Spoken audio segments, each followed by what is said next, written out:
আলহামদুলিল্লাহ, আমরা এখন ফেনীর উদ্দেশ্যে রওনা দিচ্ছি। বন্য দুর্গতি মানুষের জন্য আমরা ত্রাণ নিয়ে খুব শীঘ্রই আমরা ফেনীতে আসছি।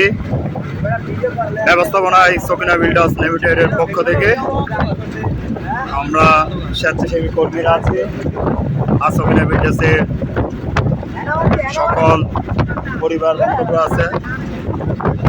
আমাদের যে আয়োজন, আমাদের ভাই বাচ্চা সবাই আছেন।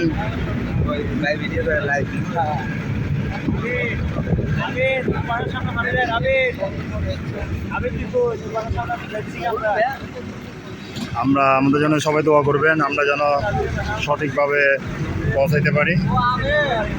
সবাই আমাদের জন্য দোয়া করবেন। সকিনা বিল্ডার্সের পক্ষ থেকে আমরা ফেনীর উদ্দেশ্যে যাচ্ছি। আসসালামু আলাইকুম।